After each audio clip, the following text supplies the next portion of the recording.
Good morning friends, welcome to my channel Anokhi Mohabbat और आप देख रहे हैं प्योर लव। लास्ट पार्ट में हमने देखा था कि जो हमारी प्रीति रहती है उसे काफ़ी हद तक पता चल जाता है और अंदाज़ा भी हो जाता है उसको कि जो वैदेही है वो उसके पास इसलिए आती है बात करने के लिए क्योंकि जो वैदेही है वो निशांत को पसंद करती है। और ये बात वो उससे कन्फेस भी कर लेती है, तब वैदेही कहती है कि हाँ वो निशांत को पसंद करती है, इस वजह से वो आ रही है। ये बात सुन के प्रीति का दिल दिल बहुत ज़्यादा टूट जाता है, वो बहुत रोने लगती है, उसे बहुत ज़्यादा बुरा लगने लगता है क्योंकि ये जो हुआ रहता है वो बिल्कुल भी सही नहीं हुआ रहता। दूसरी तरफ जब वैदेही बैठती है तो वो ये देखती है कि उसने अपने सब कुछ खो दिया है। मतलब एक निशान के चक्कर में उसे रिमझिम अरुण की फ्रेंडशिप खो दी। दूसरी तरफ जो प्रीति उसके लिए जेन्युइन थी, हमेशा से बात सुनती थी, उसकी बात करती थी, ऑल टाइम उसके लिए थी, वो भी चली गई। जब वो ये सारी बात अपनी मम्मी को पूरी तरीके से बताती है तो उसकी मॉम भी उसको यही कहती है कि आपने जो किया वो बहुत गलत किया। अब उसके आगे वो दिन तो वैसे भी बीत जाता है। वैदेही भी बहुत ज़्यादा अपसेट रहती है ये सोचकर कि उसने जो किया वो सही नहीं किया। मतलब एक इंसान के चक्कर में उसने कित्तों को हर्ट कर दिया। मतलब उसे दोस्ती किसी और से चाहिए थी, पर उसके चक्कर में उसे प्रीति को हर्ट किया, अ, रिमझिम रिमझिम को हर्ट किया, अरुण को हर्ट किया और काफ़ी ज़्यादा अपनी मॉम को हर्ट किया क्योंकि वो सबसे ज़्यादा अगर प्यार वैदेही किसी से करती है तो वो अपनी मॉम से करती है क्योंकि मॉम ने उसे हर चीज़ की फ्रीडम दी, हर चीज़ के लिए किया। तो वैदेही बहुत ज़्यादा अटैच है अपनी मॉम से, लेकिन जब उसने अपनी मॉम को हर्ट किया रहता है तो उसे रियलाइज़ होता है कि उसने बहुत ज़्यादा गलत किया। ये सोच के कहीं न कहीं वैदेही बहुत ज़्यादा अपसेट हो जाती है। वो दिन वो भी घूमने फिरने नहीं जाती है, जैसे वो बाहर जाती थी वॉलीबॉल खेलने, और आज तो उसका वॉलीबॉल स्टेडियम जाने का था, तो वो नहीं जा रही रहती है। फिर उसकी मॉम एकदम से डोर लॉक करती है, तो वैदेही ओपन करती है और वैदेही बोलती है मॉम सुनो, तो मॉम बोलती है मैंने यहाँ पर आपको सुनने के लिए नहीं बुलाया है, मैंने सिर्फ आपको डोर लॉक इसलिए किया है कि आपका स्टेडियम जाने का टाइम हो गया है, कम से कम किसी चीज़ में तो तुम थोड़ा फोकसली काम करो, एडमिट क्वालिफिकेशन में ध्यान नहीं देना है मत दो। हमने किसी चीज़ के लिए रोका टोका नहीं है, लेकिन अगर तुम्हें वॉलीबॉल में इंटरेस्ट है तो प्लीज़ उसके लिए तो अपना टाइम दो, उसके लिए थोड़ा सा सीरियसनेस दिखाओ, स्टेडियम जाओ, बहुत टाइम हो गया है, प्रैक्टिसेस नहीं करिए, जाओ यहाँ से। तो वैदेही बोलती है मम्मा मेरा मूड नहीं है, आप रहने दो ना आज। तो वैदेही की मम्मी कहती है तुम्हारा मूड तो कभी रहता ही नहीं है ना, तुम्हें तो सिर्फ अपने हिसाब से चीज़ें करनी है, दूसरों की फीलिंग्स, दूसरों की चीज़ों के की केयर तो तुम्हें है ही नहीं। अपने मर्जी से आओ, फ्रेंडशिप करो, अपने मर्जी से बाय बाय कर दो, फिर सामने वाला तो पागल है जो सोचता रहेगा। यू नो वॉट, मुझे यहाँ पर अभी आपके साथ बहस करने का कोई भी शौक नहीं है। आप जा रहे हो तो जाओ, वरना मैं पापा को फ़ोन करती हूँ। जैसी वो बोलती है पापा को फ़ोन करती हूँ तो वैदेही कहती है नहीं नहीं पापा को इन्वॉल्व मत करो, मैं जा रही हूँ। और ऐसे करके वो जाती है, रेडी होती है पूरे तरीके से वॉलीबॉल के लिए, वॉलीबॉल खेलने के लिए, और वहाँ से निकल जाती है। जैसे ही वो अपनी स्कूटी ऑन करती है और निकलती रहती है तो अपनी मम्मी की तरफ देख रही रहती है, लेकिन उसकी मम्मी ने भी उसकी तरफ नहीं देखा रहता है। तब ये चीज़ बहुत ज़्यादा क्लियर हो जाती है वैदेही को कि इस बार उसने कुछ बहुत बड़ा गलत काम किया है, दैट्स व्हाई उसकी मॉम उससे इतनी ज़्यादा अपसेट है। वरना थोड़ा सा भी कुछ होता है तो मॉम यूज्ड टू सिट और हर बार उसको हर चीज़ समझाती है। तो वो यहाँ से जब स्टेडियम जाती है तो स्टेडियम में जाकर बैठती है, तो वो निशांत की तरफ देखती है और निशांत इस बार बहुत हैप्पी दिख रहा रहता है क्योंकि हर टाइम स्टेडियम पे आने का और क्या बोलते हैं वैदेही का आने का, दोनों का टाइम एक ही रहता है।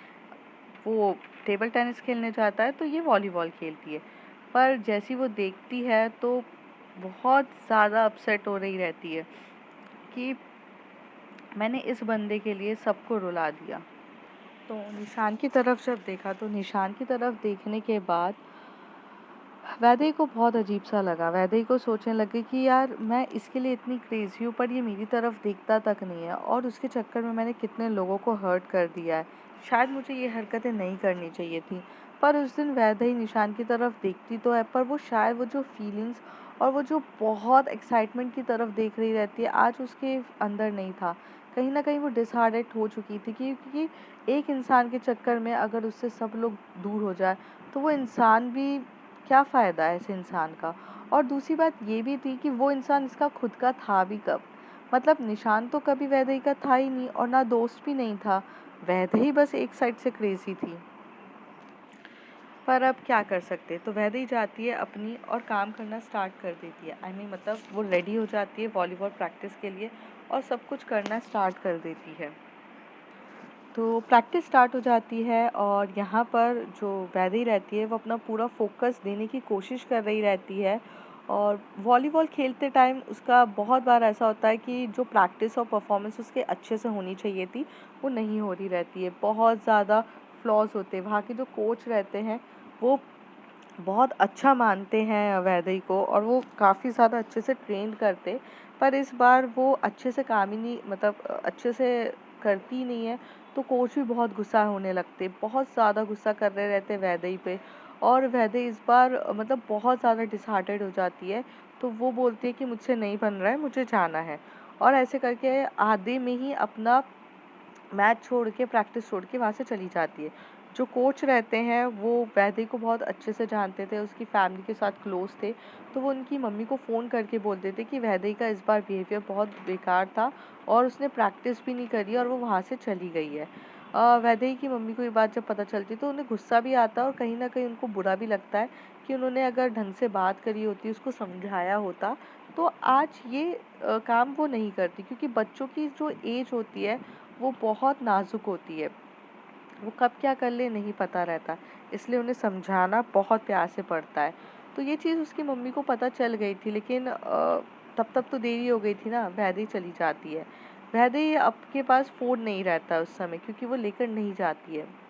पर कोशिश उसकी मम्मी बहुत करती है कि कहाँ है, तो जब उसकी मम्मी देखती है कि फ़ोन तो घर पर ही छोड़कर गई है, तो अब वो और ज़्यादा वरिड हो जाती है कि ये गुस्से में चली तो गई, पर घर स्टेडियम से घर आने का कोई इतना टाइम तो लगता नहीं है स्कूटी से आने में, करीब 5 से 10 मिनट में आ जाना चाहिए, लेकिन आधा घंटा हो जाता है, वो नहीं आती है। जो वहाँ पर जो वैदेही रहती है वो अपनी स्कूटी निकाल के पहले तो वो प्रीति के घर के बाहर जाती है, क्योंकि उसको बहुत ज़्यादा डिसहार्टेड हो रहा रहता है। कहीं न कहीं उसे रिमझिम अरुण से ज़्यादा फ़र्क प्रीति के लिए पड़ रहा रहता है, क्योंकि उसने रिमझिम अरुण को तो वो अपने दिल के बहुत क्लोज़ समझती थी, उनके साथ कैसे भी मस्ती मज़ाक कर ले, कैसे भी बिहेव कर ले, कोई फ़र्क नहीं पड़ता था उसको, क्योंकि वो उसके बेस्ट फ्रेंड्स थे। पर प्रीति को हर्ट करना उसको बहुत ज़्यादा पेन करे जा रहा था। और मम्मी ने भी ये जब कह दिया था उसकी कि आपने प्रीति को यूज़ किया, एक स्वीट सी इनोसेंट सी गर्ल को, तो ये बात उसके दिमाग में बैठ चुकी थी। तो वो प्रीति के घर के बाहर जाती है और बेल रिंग करती है। तो प्रीति तो ओपन नहीं कर रही रहती है, तब आंटी उसकी ओपन करती है डोर और बोलती है कि नमस्ते आंटी। तो बोलती है कि हाँ बेटा, नमस्ते। आंटी प्रीति है क्या? तो वो कहती है कि हाँ बेटा, वो तो अपने रूम पर है। आज कुछ हुआ है क्या? तो कहती मतलब? तो कहती आज स्कूल में कुछ हुआ है क्या? वरना प्रीति ना जब से ऊपर ही लॉक्ड है, वो आ ही नहीं रही है। तो आंटी बोलती है कि वो तो अपने रूम पर ही है, कब से बहुत टाइम हो गया, वो निकली नहीं है। तो वो कहती है आंटी मैं जा सकती हूँ? तो कहते हैं हाँ बेटा जाओ, ज़रा पूछो हुआ क्या है। तो वो जाती है, उसका डोर लॉक करती है, पर वो ओपन नहीं कर रही रहती है। फिर वो बहुत ज़्यादा डोर लॉक करती है, तो वो ओपन होता है। ओपन होने के बाद जैसे ही प्रीति देखती है वैदेही को, तो उसे गुस्सा आ जाता है प्रीति को। प्रीति को काफ़ी ज़्यादा गुस्सा आ जाता है और वो वैदेही को बोलती है कि आप मेरे रूम के बाहर क्या कर रही है? आप जाओ यहाँ से। तो वो कहती है आप मेरी बात तो सुनो प्लीज़, 2 मिनट मेरी बात सुन लो। और ऐसे करके वो फ़ोर्सफुली अंदर आ जाती है और डोर लॉक कर देती है। तो वो कहती है ये क्या बदतमीज़ी है कि आप मेरे ही रूम पर आकर मेरे ही डोर लॉक करो। तो कहती है कि प्लीज़ आंटी बाहर है और प्लीज़ हमें लड़ना नहीं है, उनको नहीं पता कुछ हुआ है। मैं जानती हूँ मैंने आपके साथ बहुत गंदा बिहेव किया। I am very very guilty यार। वो हुआ ऐसा है कि मुझे मुझे समझ में ही नहीं आया। मुझे सच्ची में निशान बहुत पसंद है और मैं बस उसके करीब जाने के चक्कर में मैंने आपको बहुत हर्ट कर दिया। तो प्रीति बहुत ज़्यादा इमोशनल होती है और इमोशनल स्टेज पे वो उसको बैठते हुए पूछती है कि हाँ निशान से अगर आपको बात भी करनी थी तो आप मुझे सीधे सीधे कह देती ना, आपने इस तरीके से ऐसे बिहेव क्यों किया मेरे साथ। तभी वैदेही कहती है कि नहीं, मैं आपकी दोस्ती करा देती ना निशान के लिए, लेकिन उसमें आपको मुझे इन्वॉल्व करने की क्या ज़रूरत थी? तो कहती, बात इन्वॉल्व की नहीं थी प्रीति। मुझे ऐसा नहीं है कि मुझे आपके साथ पसंद नहीं है बात करना। मुझे आप अच्छे लगते हो, मुझे आपके साथ बात करना, आपको घर तक यहाँ छोड़ना, ये सब मुझे अच्छा लगता था ना, अभी तो नहीं है ना, तो आप अभी यहाँ क्यों कर रहे हो? तो कहती मतलब लगता है। आप वर्ड्स पे क्यों जा रहे हो यार? मतलब मेरी बात तो समझो। वैदेही कहती है, तो प्रीति कहती मुझे नहीं समझना है। मुझे नहीं समझना है। मुझे किसी को नहीं समझना है क्योंकि कोई मुझे नहीं समझ रहा है। वैदेही, मुझे आप अच्छे लगे थे। मुझे एक पल के लिए ऐसा लगा कि कोई मेरे पास जेन्युइनली वे में आया है, जिसे मैं पसंद आई हूँ, जो मेरी एटॉमिक क्वालिफ़िकेशन या मेरी काबिलियत देख के नहीं आ रहा है, जो जेन्युइनली वे में मुझसे बात करने आया है। जब आप मेरे पास फर्स्ट टाइम आए थे मुझसे बात करने के लिए, तो मुझे लगा था कि आपको मेरी काबिलियत इन सब से कोई लेना-देना नहीं है, क्योंकि यहाँ पर जितने लोग भी मेरे पास आए हैं, वो कभी मेरे से एटॉमिक क्वालिफ़िकेशन के लिए आते हैं, मेरे से नोट्स लेने आते हैं, मेरे से अच्छे से बात करते हैं, गुड बुक्स में आने के लिए करते हैं, ये सब था। लेकिन जब आप मेरे पास आए, तो मुझे आप जेनुइनली पसंद आए, क्योंकि आपने ये सब चीज़ें मुझसे नहीं माँगी थी। मुझे लगा कि आपको सिर्फ़ और सिर्फ़ जेनुइनली मुझसे दोस्ती करनी है, मेरी हेल्प करनी है। बट मैं गलत थी। यहाँ पर जिसको देखो जो मेरे पास आता है, वो अपने मतलब के लिए आता है, अपनी कंडीशंस, अपने हर चीज़ के लिए आता है। कोई मेरे पास बिना मतलब के कोई आता ही नहीं है। और ऐसे बोलते टाइम जो प्रीति है वो रोने लगती है, तो वैदेही उसके पास जाती है, उसको हग करते हुए बोलती है, यार ऐसे मत बोलो यार, वो जितने भी टाइम मैंने आपके साथ स्पेंड किया है वो सब जेन्युइन था। मैंने ना वो निशान के चक्कर में नहीं किया है। वो मुझे आप जेन्युइनली अच्छे लगते थे, आपको आइसक्रीम खिलाना, वो आपके साथ फुटबॉल खेलना, वो सब मुझे अच्छा लगता था। मैंने वो सब निशान के लिए नहीं किया है।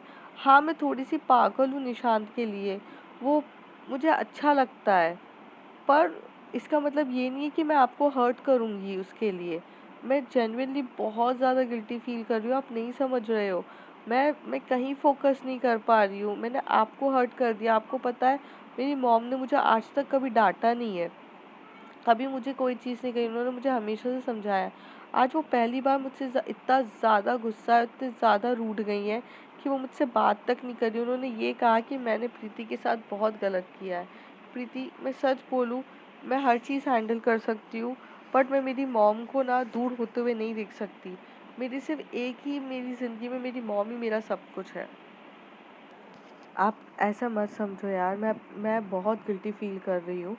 वैदेही ये बोलकर बहुत टाइटली हग कर रही रहती है, और प्रीति को हग करते हुए वो बोलती है कि प्रीति, मैं मैं वादा करती हूँ कि मैं अब आपके साथ कभी कोई मतलब के लिए नहीं रहूँगी। हमारी दोस्ती जो होगी वो अनकंडीशनली होगी।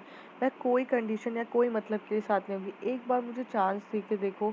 आप आप जैसे मेरे साथ रहोगे, जैसे मुझसे बात करोगे, मैं रहूँगी, बट मैं आपको खोना नहीं चाहती।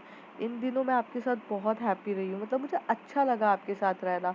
बट ये बात सच है कि मुझे आपके साथ बहुत कुछ सीखने को मिलेगा, और शायद मैं पहले से ज़्यादा बेटर हो जाऊँ। पर प्लीज़ प्रीति, दोस्ती मत तोड़ो यार। मुझे आपके साथ रहना अच्छा लगता है। आप मुझे डाँट लो, मार लो, जो करना है कर लो, पर प्लीज़ यार प्रीति, ऐसे मत करो यार। आप बहुत अच्छे हो, मुझे आपके साथ रहना, आपके साथ बात करना बहुत पसंद है। प्लीज़ प्रीति, मेरी बात समझो। मैं बाकी लोगों की तरह नहीं रहूँगी। वैदेही बहुत इमोशनली तरीके से उसको बोल रही रहती है। मैं आपके साथ हमेशा रहूँगी, कोई कंडीशन नहीं रखूँगी, पर प्लीज़ आप मुझसे ना ऐसे दोस्ती ना तोड़िए। Please, please, please. प्रीति बोलती है कि मुझे इस बारे में आपसे कुछ बात ही नहीं करनी है, और आपको अब मेरे से दोस्ती रखनी ही क्यों है? क्योंकि जब दोस्ती करते टाइम तो आपने यही सोचा था ना कि निशान चाहिए। अब आपको मैं निशान से आपकी दोस्ती करा दूँगी। देखो, आप जिस काम के लिए मेरे पास आए हो, मैं करा दूँगी। निशान को बोल दूँगी वो आपसे दोस्ती कर ले। तभी वैदेही को बहुत बुरा फ़ील होता है, और वो कहती है कि नहीं चाहिए निशान। तो कहती है, क्यों नहीं चाहिए निशान? प्रीति कहती है, जिसके लिए आपने इतने लोगों को हर्ट किया। आपको पता है, आपने अपनी बेस्ट फ्रेंड रिमझिम को हर्ट कर दिया। आपने अरुण को हर्ट कर दिया, जो सब आपके दोस्त थे।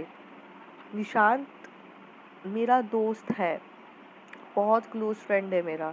मेरा बेस्ट फ्रेंड है, बट वो कभी कभार गलत हरकतें करता है, वो सही नहीं है, वो जिस तरीके से डिसरिस्पेक्ट करता है आपकी, वो चीज़ मुझे बिल्कुल भी पसंद नहीं है। इस वजह से मैं हर टाइम आपको रोकती हूँ, हर टाइम उस जब भी कुछ होता है मैं बीच में आती हूँ, लेकिन आपको मैं ही गलत दिख रही हूँ, मैं गलत दिखती हूँ, रिमझिम गलत दिखती है, सबसे सब आपको गलत दिख रहा है, तो हम कुछ नहीं कर सकते ना आपके लिए। आपको निशान चाहिए, कल ही आपको स्कूल में जाके मैं आपकी फ्रेंडशिप करा दूँगी, पर अभी वैदई आप जाओ। और ऐसे कह के वो वैदई को अपने रूम से निकाल देती है। वैदई यहाँ से चली जाती है अपने रूम की तरफ और चुप मतलब अपनी का सॉरी स्कूटी की तरफ, और वहाँ पे जाके बैठ जाती है। फिर वहाँ पे जो वैदई की मॉम होती है वो बहुत ज़्यादा वरिड होती है। स्कूटी लेके जब वो अपने घर की तरफ जाती है तो वो बहुत ज़्यादा डिसअपॉइंटेड रहती है, उसकी आंखों में आंसू आ रहे रहते हैं। और जैसे ही उसकी मम्मी उसको बोलती कि क्या हो गया है, तो वो बोलती है कि मम्मा मैंने प्रीति से बहुत माफ़ी मांगी, आपने मुझे बोला, बट प्रीति मुझसे बात ही नहीं करना चाहती। तो कहती है कि हर चीज़ का सलूशन एकदम से नहीं होता है वैदई, आपने हर्ट कर दिया और आप एकदम से जाके इंस्टेंट सॉरी बोलो और वो मान जाए, ऐसा नहीं होता है। कभी कभार चीज़ों को समय देना पड़ता है, और अगर तुम समय नहीं दोगी तो फिर नहीं चलेगा। और वैसे भी तुमने प्रैक्टिस छोड़ने के बाद तुम्हें डायरेक्ट घर आना चाहिए था, तुम आई क्यों नहीं? तो कहती मम्मा मेरे को ना प्रीति को सॉरी बोलना था, तो मैं सॉरी बोलने गई थी।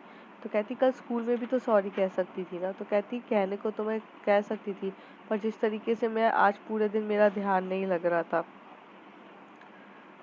मैं समझ ही नहीं पा रही हूँ कि मेरे साथ ऐसा क्यों हो रहा है। मम्मा बहुत अजीब सी फीलिंग्स है, बहुत अजीब सा लग रहा है मुझे ना, बहुत अलग लग रहा है, मैं आपको कैसे समझाऊँ? मुझे नहीं आ रहा है समझ में। और ऐसे बोल के वो अपने रूम पे चली जाती है। हालाँकि जिस उम्र वो रहती है उस उम्र में समझना बहुत मुश्किल होता है। मतलब प्रीति को भी सिर्फ़ और सिर्फ़ वैदेही का जिस तरीके से अ, बात ना करना और निशान की तरफ जाकर वो अलग सी फीलिंग्स थी। मे बी प्रीति जेलस थी, मे बी प्रीति को हर्ट हुआ था, वो अलग सी फीलिंग्स थी। बट उस स्टेज पे जब आप बच्चे रहते हो आपको खुद नहीं पता रहता कि आपके मन में कौन सी फीलिंग्स चल रही है, और उसको समझना काफ़ी ज़्यादा मुश्किल होता है। सेम चीज़ वैदेही की थी। वैदेही को इस बार निशांत के लिए कुछ फीलिंग्स ही नहीं आ रही थी। वो निशांत को पसंद तो करती थी, बट वो वरिड प्रीति के लिए थी कि उसने प्रीति को हर्ट किया। मतलब अब उसका सारा का सारा फोकस प्रीति पर था। ये किस टाइप की फीलिंग्स थी ये दोनों अभी तक समझ ही नहीं पा रहे थे। वैदेही भी वो दिन अपने रूम पर ही बिताती है, ना किसी से बात करती है, ना कुछ करती है, और वो दिन भी पूरा इसी तरीके से बीत जाता है। नेक्स्ट डे जब मॉर्निंग होती है तो दोनों स्कूल जाने के लिए रेडी होते। तो प्रीति तो अपने एक्चुअल टाइम पर ही आती है, जो उसका टाइम रहता है, पर वैदेही टाइम से पहले आकर वेट कर रही रहती है। जैसे ही वैदेही देखती है कि प्रीति आ गई, वो पास पे जाकर उसको सॉरी सॉरी बहुत बोलती है। प्रीति को ना बहुत ज़्यादा बुरा लगा रहता है उसकी बात का कि उसको ना हर कोई यूज़ करता है, मतलब उसके पेरेंट्स भी उससे हर चीज़ के लिए फ़ोर्स कर रहे हैं, हर चीज़ के लिए कर रहे हैं। तो ये चीज़ ना उसको दिल पे बहुत ज़्यादा चुभ गई रहती है। तो वो ना किसी से चाहकर भी क्लोज होने की या बात करने की इच्छा मर गई रहती है। तो प्रीति उसका सॉरी सुनती है बट रिएक्ट नहीं करती, अपने अपने काम पे लग जाती है। फिर वहाँ पर रिमझिम अरुण आते हैं, वो सबको सॉरी बोलती है। रिमझिम अरुण तो उसके बेस्ट फ्रेंड रहते हैं, तो थोड़ा सा देर में वो मान जाते हैं और मान के उसके साथ अच्छे से बात वगैरह करना स्टार्ट कर देते हैं। तो रिमझिम कहती है कि तूने प्रीति को सॉरी बोला कि नहीं? तो वैदेही कहती है यार मैं उसके घर पे भी जाके सॉरी बोला, मैंने हर तरीके से सॉरी बोला, मैं जैसे सॉरी बोल सकती थी मैंने हर तरीके से बोला है, लेकिन वो मानने के लिए तैयार नहीं है। तो कहती है यार नहीं मानेगी ना यार, वो हर्ट हुई है, तेरी वजह से हुई है, तो ऐसे तो इतनी जल्दी होगा नहीं। फिर ये लोग भी अच्छे से बात करते हैं, असेंबली में लग जाते हैं। असेंबली में फिर से वो निशांत को देखती है। तो इस बार रिमझिम, प्रीति और अरुण सब नोटिस करते कि वैदेही अब निशान को देखेगी, क्योंकि लाइन में तो वो हमेशा निशान को देखती है, पर इस बार वो निशान को देखे की बजाय सिर्फ प्रीति को घूर रही रहती है। तो एक तरफ ये बहुत शॉकिंग था, रिमझिम, अरुण और प्रीति तीनों शॉक थे कि ये मुझे देख रही है। मतलब प्रीति तो ये शॉक थी कि ये हर बार उधर देख रही रहती है, बट इस बार मुझे देख रही है। क्या चल रहा है, कैसी फीलिंग्स है, ये कुछ समझ में नहीं आ रहा है। बहुत ज़्यादा इंसान ट्विस्टेड हो रही रहती है कि प्रीति तो शॉक्ड हो चुकी रहती कि क्या चल रहा है। अनन्या देख लेती है कि वैदेही बस प्रीति को देखे जा रही है, तो वो अनन्या एकदम से वैदेही को बोलती है कि क्या है तुम्हें, क्या है तुम जब देखो प्रीति के पीछे पड़ जाती हो, कुछ काम नहीं है क्या तुमको? प्रीति से जितना दूर रहोगी उतना है। तभी वैदेही को गुस्सा आ जाता है, वो बोलती है कि नहीं रहना है मुझे दूर, और नहीं रहूंगी दूर। अब आप जो कर सकते हो कर लो, बहुत सुन ली मैंने आपकी बातें। आपके अकेले की प्रॉपर्टी नहीं है वो, जो आप हर टाइम मेरे को बोलते रहते हो कि यार कि नहीं दूर रहो दूर रहो। पहले अपनी प्रॉपर्टी हो तब बोलना। वो उसकी खुद की फीलिंग्स है, वो अपनी मर्जी से दोस्त बना सकती है, अपनी मर्जी से बात कर सकती है जिससे करनी है। प्रीति आप मुझे बताओ, क्या आपको मुझसे दोस्ती रखनी है कि नहीं? हर चीज के लिए आपको दूसरों से परमिशन लेने की क्या जरूरत है? आपका खुद का दिमाग नहीं है क्या? आपको हर चीज अनन्या बताएगी क्या कि क्या करना है, मेरे से दोस्ती रखना है कि नहीं, मुझसे बात करना है कि नहीं? जब ये वाली चीज वैदेही बोलती है तो प्रीति शॉक्ड हो जाती है, अनन्या शॉक्ड हो जाती है, रिमझिम, अरुण, चाहत, निशांत और आस्था सब आ चुके रहते। तभी प्रीति बोलती है, प्रीति का तो मतलब ऐसा हो जाता है कि वो कुछ बोलती ही नहीं है। और अनन्या जो यहाँ पर रहती है वो चिल्ला रही रहती है कि प्रीति मेरी बहन है, मैं उसके बारे में जो सोचूंगी अच्छा ही सोचूंगी। तो कहती कहती बहन है तो क्या, बहन है तो क्या अपने हिसाब से करोगे? उस वो इंडिविजुअल पर्सन नहीं है कि वो अपने हिसाब से चीजें कर सके, अपने हिसाब से सोच सके। नहीं, आपको तो हर टाइम बस अपनी अपनी फोर्स ही करनी है। जिसे देखो उसको सिर्फ और सिर्फ प्रीति पे फोर्स करना रहता है। कभी प्रीति से पूछा है आप लोगों ने कि वो क्या चाहती है? और आप लोग मुझे बताने आ गए हो। प्लीज, चाहत को इतना अच्छा लग रहा रहता है कि अनन्या की बैंड बज रही रहती है, और चाहत तो बस वैदेही को देखे जा रही रहती है, क्योंकि वैदेही जो रहती है वो वॉलीबॉल में तो बहुत टफ गेम खेलती थी। लेकिन जब ऐसे फर्स्ट टाइम उसको इतना बोलते हुए किसी ने देखा था, वैदेही कभी भी इंटरफेयर नहीं करती थी, किसी से लेना देना ही नहीं था, अपने दुनिया में बिजी रहती थी। पर जब वो प्रीति के लिए ऐसी अनन्या की बैंड बजा रही रहती है, तो सबसे ज्यादा खुश अगर कोई होता है तो वो चाहत होती है। और जब चाहत के चेहरे पे स्माइल देखते हुए जैसे अनन्या देखती है कि चाहत कितना स्माइल कर रही है, तो अनन्या को बहुत गुस्सा आता है कि मेरी बैंड बज रही है और उसको उसको अच्छा लग रहा है। ये कैसी है? मैं इसको इतना अच्छा समझती थी और ये ऐसी कर रही है। तभी वो आस्था की तरफ बोलती है, चाहत को बोलो कि चुप हो जाए। तो आस्था बोलती है कि चाहत तू क्या कर रही है, तू इतना स्माइल क्यों कर रही है? तो कहती यार मैं क्यों ना स्माइल करूं, वैदेही कितने प्यार से बैंड बजा रही है अनन्या की, तो बनता है ना, अपना तो सब बनता है, मेरे को तो देखना है सब कुछ। तो कहती यार छोड़ना, इन लोगों के बीच में अपन को घुसना ही क्यों है, अपन अपना देखेंगे ना।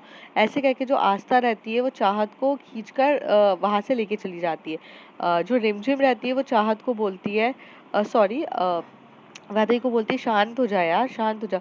तो कहती है बात शांत की नहीं है रिम, बात यह है कि कौन कोई प्रीति के बारे में सोचता है, प्रीति की फीलिंग्स के बारे में समझता है? नहीं, सबको सिर्फ दिखे। तभी एकदम निशान बोलता है क्यों हम नहीं समझते क्या, हम उसके दोस्त नहीं है क्या?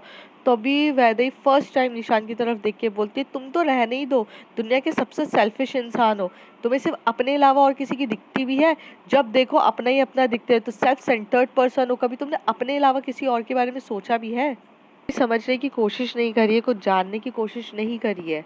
और तुम तो बस अपने में ही घुसे रहते हो ना, तुम्हें अपने अलावा किसी को दिखता है कि जब देखो मन करता है किसी के भी पास आकर डिसरिस्पेक्ट। तो निशांत एकदम से चढ़ के बोलता है वैदेही तुम कुछ ज्यादा लिमिट क्रॉस करिए। तभी वैदेही बोलती है मुंह बंद रखो, ज्यादा तुम्हारे बीच में तुम्हें कोई बोलने के लिए नहीं बोल रहा है। हर टाइम आ जाते हो, मुझे भी बहुत डिसरिस्पेक्ट करते हो, पर मैं चुप रहती हूँ। पर इसका मतलब ये नहीं है कि तुम बीच में बोलो। Preeti, now it's up to you, decide कि दोस्ती रखनी है तो सबके सामने एक्सेप्ट करके रखो। मैं वो लड़की हूँ जो सबके सामने बात करने पे बिलीव करती हूँ, पीठ पीछे नहीं हूँ। और अनन्या और निशांत अपनी ज्यादा दिमाग मत लगाओ, और अपनी जो भी चॉइस है ना प्रीति को मत सोचो। प्रीति आपके पास पूरा समय है, आप मुझे जब अपना डिसीजन सुनाना चाहे सुना सकती हैं। पर इन लोगों के ऐसे दोस्तों के साथ रहकर भी कोई फायदा नहीं है, जो सिर्फ और सिर्फ अपने मतलब के लिए आपको यूज करते। कम से कम हमारे दोस्त देख लो, रिमझिम और अरुण है, साथ में रहते हैं पर किसी के ऊपर कोई अपनी चॉइस नहीं थोपता है। और ये बोलकर जो प्रीति रहती है, और प्रीति, अनन्या, निशांत सब अलग हो जाते। रिमझिम तो इतनी जोर जोर से क्लैप कर रही रहती है कि तूने निशांत की बजा दी, तूने निशांत की बजा दी, you just killed it because तुझे निशांत की बजा दी। और उन भी उसको हक कर रहा रहता है। जब प्रीति पीछे मुड़ के देखती है तो प्रीति को भी अच्छा लगता है कि वैदेही ने फर्स्ट टाइम उसके लिए सोचकर ये किया और निशान की बैंड बजा दी, जबकि वो निशान को इतना ज्यादा पसंद करती है, तो ऐसे कैसे। तभी सब लोग शॉक्ड होते हैं और वो बार बार पूछती है कि यार तू निशांत को इतना पसंद करती है, तू पागल है निशांत के लिए, तो फिर तूने उसकी बैंड क्यों बजाई। वैदेही बोलती मुझे नहीं पता, मुझे उस समय सिर्फ प्रीति दिख रही थी और कुछ नहीं। अब देखते हैं फ्रेंड्स आगे क्या होता है, इनकी फीलिंग्स क्या है। बहुत रोलर कोस्टर हो चुका है ना कि कौन किसकी फीलिंग है क्या है, सब धीरे धीरे समझ में आएगा। तब तब आप मेरे साथ बने रहिए इस स्टोरी पे। और बहुत ट्विस्ट एंड टर्न है, कब कौन सी फीलिंग किसके साथ लगेगी आपको धीरे धीरे सब समझ में आएगा। तब तक के लिए bye bye, take care. If you like my story, like share and subscribe. Thank you.